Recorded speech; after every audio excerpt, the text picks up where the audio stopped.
Please be seated. Okay. Shabbat Shalom. So this is my favorite Torah portion, David. I have to tell you. I mean, Reeh, everything's in it. But before we get into that, I have a couple of stories to share with you. Please forgive my voice. I'm getting over or in the middle of a cold. I don't know which side is up with this cold, but I brought it from Argentina, and hopefully it'll be over soon. Growing up, I think I've mentioned this before, but when you stayed home from school in Mexico, there were like 2 TV channels, really. It's not like today when you have like 355 channels, and you still have nothing to watch. But back then, one of those channels, Channel 8, had all of these reruns of American series from the 60s. And for some reason, they loved Irwin Allen. I don't know if you remember Irwin Allen. He was the creator of Land of Giants, Voyage to the Bottom of the Sea, and of course, The Time Tunnel. And I know these shows by heart because there were many days that I faked being sick not to go to school, as it turned out, and I watched and I watched and I watched. And my favorite show was The Time Tunnel. The Time Tunnel was unbelievable because, first of all, I thought there were like 5 seasons. There was only 1 season. It played from 1966 to 1967. There were 30 episodes. Now imagine, a season today is like 8 episodes, 12 episodes. Imagine binge watching 30 episodes of The Time Tunnel. I'm beginning to do it this week, by the way, because I was able to download it from somewhere. Yeah, I won't tell you where. The incredible part about The Time Tunnel is that it really didn't succeed. In 2022, they tried to remake it, and they didn't get past the pilot because Fox never actually bought it. Because the story is so lame. You know, these 2 people go into the time tunnel, and they go into all of these historical places, these historical days in the life of humanity. But you already know what's going to happen, right? I mean, they can't change history because if they change history, history then is not history, and the whole show takes a dive. So what's the purpose of the whole show? And I came to the realization that why I liked it is because these 2 characters, Doug Phillips and Tony Newman, I don't know if you remember them. Doug Phillips was a historian or kind of like a savant, he knew everything. And Tony Newman was a scientist. And wherever they were thrown, they were given very few tools to solve all of these puzzles. And here's the bottom line. They tried to tamper with history and understand it without fully changing it. Because if they changed it, they couldn't become who they were. I mean, it's a very simple premise. But if you apply that to our lives, think of how powerful it can be. We cannot change the past. It's impossible. But we can look at it in many different ways and seek inspiration for the future. Now, depending on how you look at your past, you can drown in a sea of tears. Or like Abraham Joshua Heschel said, you can start weaving melodies of life that will last a lifetime. The choice is ours. So based on time traveling and the time tunnel, I want to share with you something that happened to me and my family just 2 weeks ago. We found ourselves in Argentina visiting our daughter Dani. And, you know, after a couple of weeks in Buenos Aires, we were a little Buenos Aires out. You know, you want to get something else to do. And Daniela has all of these incredible new friends, intellectuals and writers and journalists, right? And she has this friend, Javier Sinai, who wrote a really famous book that got a lot of prizes, which is called The Murders of Mosesville. Now, Mosesville, for those of you who do not know, is about 450 miles from Buenos Aires, north and inland, in the province of Santa Fe. And Moisesville, which Argentinians call Moisesville, of course, or like Argentinians say, Moisesviche, is really an incredible place. It was the first of the settlements in the late 1800s that Baron de Hirsch actually paid for so that Jews from Eastern Europe could come and settle the land in Argentina. So when you drive these 400 miles to Mosesville and you go in this town, you find yourself in the time tunnel. It is like being in Eastern Europe, but in South America. I have no other way to describe this. It is a shtetl at 90 degrees Fahrenheit in the middle of the Santa Fe province in the Pampas. You're surrounded by gauchos and cows. That's all there is, and fields that have no end. And this city, well, this village of Mosesville, has 4 synagogues, a Yiddish theater that seats 2,000 people, a bank that's called the Central Israelite Bank. It has a bakery where you can get challah and strudel and all sorts of Yiddish stuff, which is owned by a non-Jew that used to work for the original Jewish owner and kept all the recipes. And in a village where there were 1.6 thousand Jews, there's only 100 left. Of these 4 synagogues, 2 still function. They also have, by the way, a Jewish day school that still functions. And it's just a time warp. Now, why did we go? This book, The Murders of Mosesville, talks about the relationship between the Argentinians and the early Jewish settlers. And the story that we were told all our lives, it was a beautiful story. But this investigative journalist wrote this book saying, look, not everything was so peachy. The Jews had a very hard time in these places because the gauchos were not so nice. They saw them as coming and taking away their land. There was basically no real law, so they just took what they wanted. And while we were driving, and mind you, it's not an easy drive, not for the faint of heart. The first and only piece of advice I got when I got the car was, whenever you see a gas station, stop and get gas. It was so right? And when you get to Mosesville and you see the synagogues, you're overwhelmed by emotions. Because this was the birthplace of the Argentinian Jewish community. Now, the story doesn't end there. For me, the story is much more personal. It continues 20 miles north in the little village of Monigotes. Now, if you're wondering what the word Monigotes actually means, it means dolls, D-O-L-L-S. As the story goes, some indigenous people found a wooden doll buried there one day, and they called the town Monigotes. And Monigotes, in the late 1800s, was settled by some Jewish families too. Not as prosperous and big as Mosesville, it only has 1 synagogue. And it has like 5 streets. By the way, another incredible thing that happens in this area, you see a lot of eucalyptus trees. You know why? Because the Jews that settled there were planting eucalyptus trees just like in the land of Israel to dry the swamps. They were following the steps of their brethren in Israel because their thought was one day we'll train here and we'll go over there. Very interesting story. So Monigotes. I went to Monigotes because my cantor of my youth growing up, Hazan Levi Lechinich, was born in Monigotes. And I grew up listening to the stories of Monigotes, and I'm Monigotes this and Monigotes that.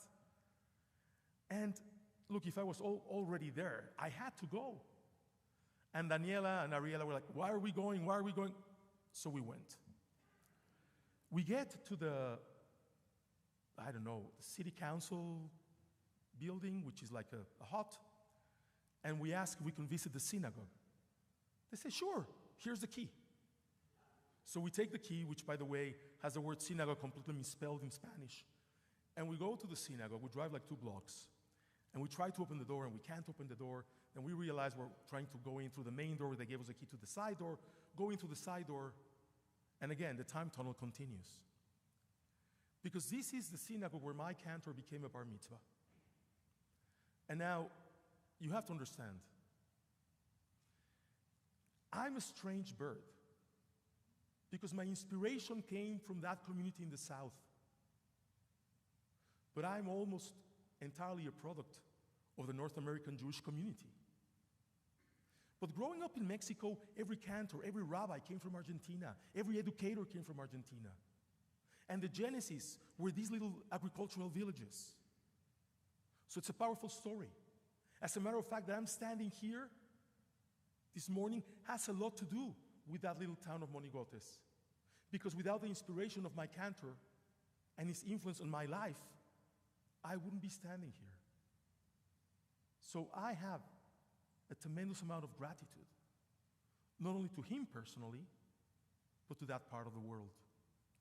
So I went on the bima, and I got on the bima, and I started singing, and by the way, the melodies that I use up until today, when I do a life cycle, are the melodies that Leibele uses. Not because he taught them to me, because I listened to them my entire life. So I didn't know that I knew them, and I know them. A lot of the ritual tools that I have came from his voice and his know-how. But the most important thing was not his wisdom or his liturgical skill or his beautiful voice, but the type of mensch that he is. In his late 80s, he's still a force of nature. So I wanted to see this place with my own eyes. You have to understand that we in this generation can't even imagine what it was like. A couple of Jewish families in a town surrounded by Gentiles where you do not speak the language. You just got off the train, the boat from Europe. You're dressed with clothes that belong in the city, and you're dropped in the middle of a pampa. It is a time tunnel. When my cousin Leibele was 10 years old, and by the way, his uncle was the rabbi, the shoichet, and the moel, right? When he was 10 years old, they put him in a train to Buenos Aires, and that train station, where he was sent off to Buenos Aires at the age of 10, we visited. It's now abandoned because there's no more trains that go there. So it's a very isolated part of the country. And they put him in the train and they sent him to Buenos Aires to train and to learn Judaism and to learn how to sing and how to teach. And as the story goes, when he was 16, he sang in the choir of the Temple in Libertad, which is a beautiful, beautiful synagogue in Buenos Aires. And one day the chazan didn't show up.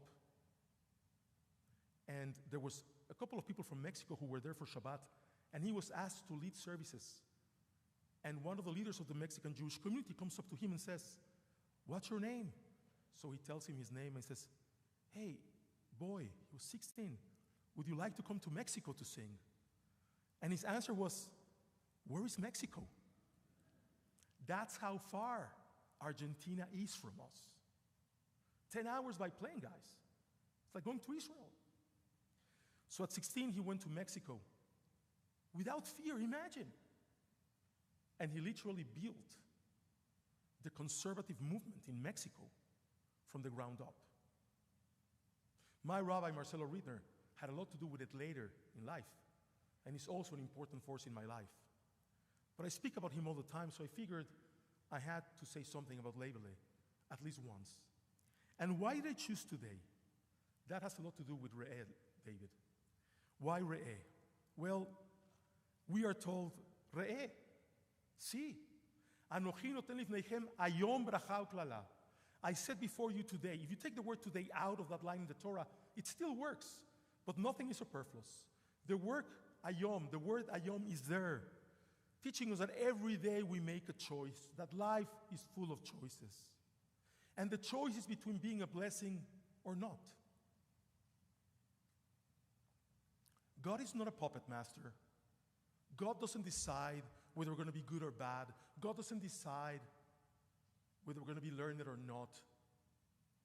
God doesn't decide whether we're going to be good people or mentioned or not. We decide. It is our choice. We are starting the month of Elul this week. And we're going to be faced with that choice every single day when we listen to the sound of the shofar. Do we become blessings or do we not? And I came to the realization that if somebody was a blessing in my life that inspired me so much, I want to tell him, while he or she is still here, what a blessing they are to me. Because tomorrow, it may be too late. So yes, Cantor Hinish in Mexico is a blessing on my life. And seeing where he grew up and where he learned his first Hebrew or Yiddish words continues to inspire me. Because I understand that as easy as I have had it, the ones who came before me had it very hard. You know, I would be remiss if I didn't mention, especially today, Ari, your Zayde, who chose to be a blessing.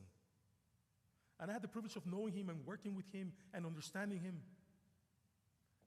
And it's important to understand that blessings just don't happen. You make them come to life. And if you don't try, then you're actively choosing the other path. You know,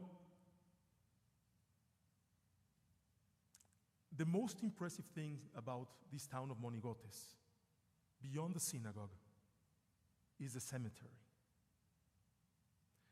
They also gave us the key, and we also just walked into the cemetery. And it's impressive because it's perfectly upkept. That is the one difference with Eastern Europe. The families of those buried there, a couple of the families, get together every year and contribute to the upkeep of the cemetery. It looks like any other Ashkenazic cemetery in the world, but it's only about a third or a quarter field. It is enormous. And there are very few graves compared to the size that they thought they were going to need. And these really should make you pause and think. You know, der Mensch planet und Gott lacht. Men plan and God laughs. Because at one point they thought they would settle there, they would prosper there, and they needed space for this enormous community. And one day, it was no more. They left for Buenos Aires, they left for other countries, and I don't blame them. But sometimes our plans do not come through the way we want them. And what is the story underlying this message? They didn't know what would be, but they planned grand. They built a beautiful synagogue. They consecrated a huge piece of land for this enormous community they would have. It didn't happen there. They made it happen in many other places in the world. Those same people from that same place, they kept moving forward. When you are a blessing, you keep moving forward. When you are a blessing, you never stop inspiring. When you are a blessing, the month of Elul is second nature to you, because Tshuva is second nature to you. Because returning to God is an exercise that you engage in every day of your life, not only during 1 month. I was standing in that synagogue, in that bima, and one of the glasses in the ceiling was broken, and there was a pigeon, you know. And it got me thinking what Leonard Cohen once wrote, that there is a crack in everything. That if there wouldn't be a crack in everything, the light would not be able to get in. Nothing is perfect. We try to make it as good as we can. And that is what being a blessing means. That years, decades, hundreds of years after the synagogue was built, the light still comes through and it still shines. not only in that spot, but everywhere where they went as immigrants and touched others to inspire them to become blessings themselves. Dear friends, like the Torah says early on, Eyeh bracha, become blessings, touch one another, and tell one another what a blessing they are to you. Don't wait. Today, Ayom, the choice is ours. Shabbat Shalom. Let us please turn to page 184 and rise for Musaf.